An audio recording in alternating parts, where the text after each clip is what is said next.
Dragon Riders, Kaze no Kaeru, by Night Dragon 0. Dracia's perspective.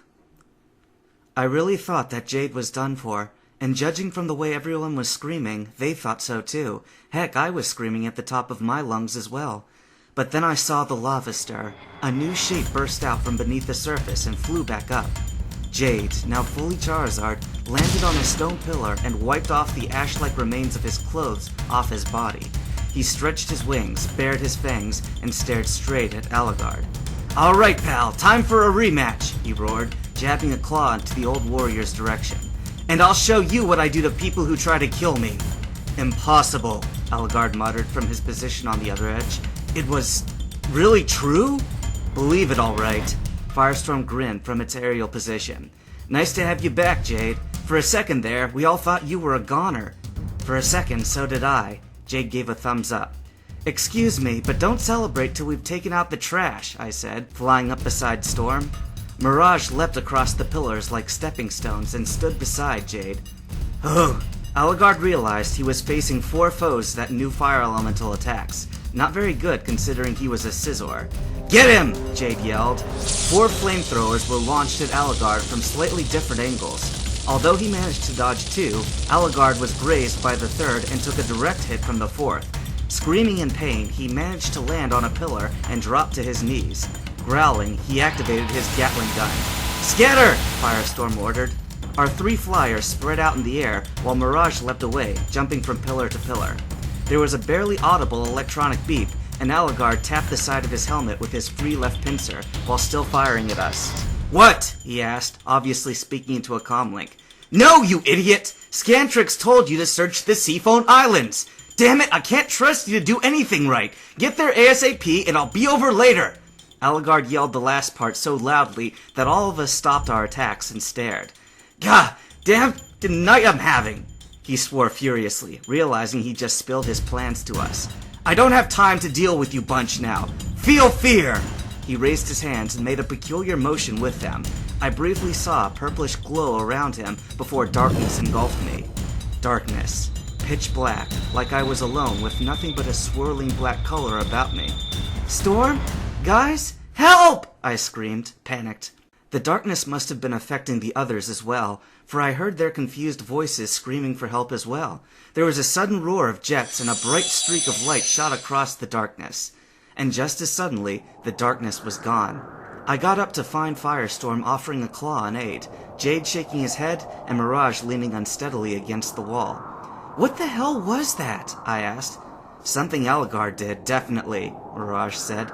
"It's most likely one of the forbidden skills," Firestorm explained. "I felt its power, and it would make sense that he's able to utilize them too. However, we should be concentrating on the more immediate problem here." He pointed over to Jade, who was now looking his new Charizard body over. "Yeah, how am I gonna explain this to my uncle?" he sighed. Night Slice's perspective. "Yorokiro-san!"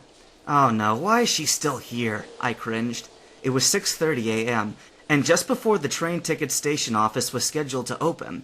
I'd left Sunnytown's Pokemon Center early in the morning to get ahead of the crowd and get my ticket without having to queue for too long.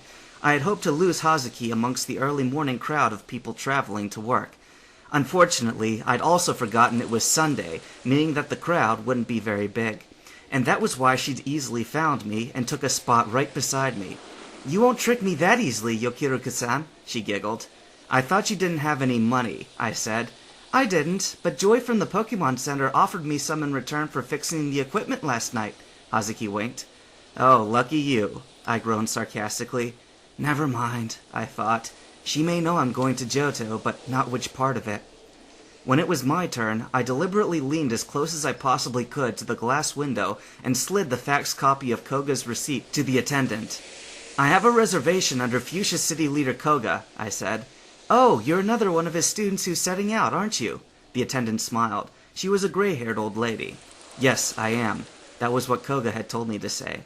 "In my years, I've seen many others like you leaving from this station, both from him and his father," the old lady told me as she processed my ticket.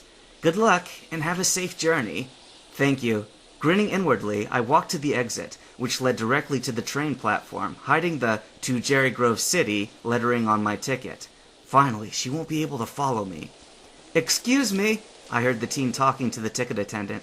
"I'd like to purchase a ticket to wherever the guy over there was going, in the same cabin and seat next to him or near him as well." "Let's see. You're in luck today, young lady," the attendant said, pushing several buttons on her keyboard.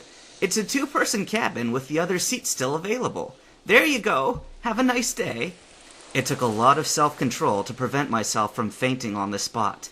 I have to spend how many hours with Hazuki in the train cabin? "Yokiroku-san!" Hazuki waved her ticket at me and smiled. "Isn't this great?" I covered my ears, looked upwards, and screamed out loud, "Furuhanu!" meaning impossible in Japanese. Everyone in the station stared at me. At a time like this, I really couldn't have cared less. Jade's perspective. The night hadn't gone well for us. Ogwell and the others were all right, as Stormwind and Firefly had retreated together with their leader. They weren't really that surprised, either that or they didn't show it, as Firestorm and Dracia pointed to me and did their best explaining what had happened. Everyone was far too tense after the night's battle to sleep for more than a few hours. Wartortle and Urges had sustained injuries from the shrapnel on the right foot and right shoulder, respectively. Serac and Magmar had light bruises and cuts, but were otherwise all right. The two female Pokemon had gotten out unhurt. Ogwell spent his time patching them up. I spent most of the night allowing my uncle to examine my new Charizard body. It's really not a bad feeling, being able to breathe fire, fly, and being stronger than years in the gym, the human gym that is, could take me normally. There was a large exchange of story details in the morning, mostly for Blaine's benefit. Ironically, I needed Firestorm and Dracia to act as translators because I could only speak in Pokemon tongue. "And then I saw the explosions and flew down there," Firestorm concluded. He'd been telling us about his dream sequence. Fascinating," Ogwell commented. "But the thing is, I don't understand. Why did I appear as a human in the dream?" Firestorm muttered.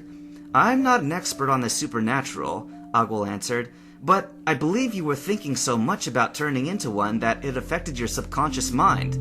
And Zion, with his psychic powers, simply entered into my dream." Firestorm nodded. "That makes sense." "At least he put you in a position to prevent Alucard from causing too much damage," Dracia noted. "I don't think we've had an attack like this since the bombing of the facility," Blaine commented. "What facility?" Dracia asked. Blaine sat down at his computer and activated a search program to look through his files. "Ah, here it is." Blaine showed us the paperwork article from 7 months back. I scanned through it briefly. It was mainly about a Pokemon research facility that had blown up by terrorists, according to the article. "Doesn't seem to concern us very much," Dracia said. "Maybe so," Blaine nodded without looking up. "But there were rumors that it was actually a military base as well, and that it was carrying out secret genetic experiments." Ogwell whistled. "Genetic experiments? Any relation to the lab Night Slice and I were in? Or Chris?" Firestorm asked. "I'm afraid these are just rumors, so I can't confirm anything," Blaine replied. "Even if it were, it would be impossible to find out for sure. Whatever higher-ups these facilities are under would definitely do anything in their power to cover it up." "Quite true," I said silently. "That research facility was owned by Silph Company. By the way, I suppose you haven't heard that the president of Silph Co. was recently killed in a hit-and-run car accident?" "The old man we rescued?" Dracia looked up with interest. "There's more," Blaine continued. "They found an entire network of transactions going on behind his back. Someone was embezzling money from the company and making it look like it was for research expenses." The president wasn't the one in power, I realized. Someone else was running the show instead. Someone very high up. Firestorm interpreted for me. "It's a possibility," Blaine nodded. "The former vice president, forgot what his name was, took over and conducted his own investigations. He apparently discovered the mole was the president's own son, but the man shot himself as he was captured. They say he was a Team Rocket spy, but there's no proof and no further links, so the company had to eat their losses and work with it. This is all according to the papers, of course." "I'm no expert in the human things," Dracia commented, "but something seriously stinks with that." "Often, the public is only allowed to believe what those in power want them to believe," Ogwell said. "As the saying goes, a rumor is really just a jumbled, distorted version of the truth." "Ugh, we should have gotten Chris and Night Slice to hack into Silph's private files while we were there," Firestorm muttered. "Chris and Night Slice," I thought. "We were supposed to be looking for them in the first place. Of course! Algard, I snapped. He said he was going to the Seafoam Islands, right? Yeah, he did, Firestorm nodded. He was searching for Night Slice too, so if we follow him, then there might be a chance he'd lead us to Night Slice. Sounds like the only lead we've got, Dracia agreed. Come again? Blaine asked, not being able to understand Pokemon tongue. Jade just suggested that we pursue Algard to the Seafoam Islands, if he's still there, Firestorm told him, and I feel that it'll be our next course of action. We'll come along, Ogle nodded, speaking for Sarek and himself. Yeah, we definitely need you, since you're now the only human amongst the group, Dracia nodded. I'll come. Blaine stood up. I cut him off by pushing my uncle back into his chair and firmly shaking my head. I think it's universally understood that he doesn't want you to get involved in this, Ogle spoke. Besides, Wartortle and Ergez are injured, and we need you to take care of them, I insisted. Blaine agreed after Firestorm related my message to him. It didn't take long for us to get our supplies together, with Ogle carrying the backpack, and we were soon standing at the doorway. Be careful out there, Jade. Ergez shook my hand with his uninjured side. And don't do too many stupid things. I know you'll find Chris and the rest, Wartortle waved. Just remember that I'll be here. I'll be fine, I laughed, still finding it odd that I was actually able to hold a conversation with a Pokemon. Just don't give my uncle additional stress. He's bald enough already. I'll make sure of it, Magmar nodded, giving me a high five. The fire Pokemon was staying behind as well. Watch yourself, Jade. Blaine put a hand on my shoulder. Good luck. And Firestorm? Yes, the Charizard answered. Look after my nephew for me. I know he's just going to get into trouble. You have my word on that, he nodded, saluting. I'll see you around, Ergez. Mirage walked up to the Electabuzz. You know I'd stay if I could, but they need all the help they can get. I know. Just let me give you this. He kissed the ponytail on the side of her face. A little memento till you get back. Jeez, all the sloppiness, Dracia muttered. Everyone gave her nasty stares. Hey, what? Can't you all take a joke?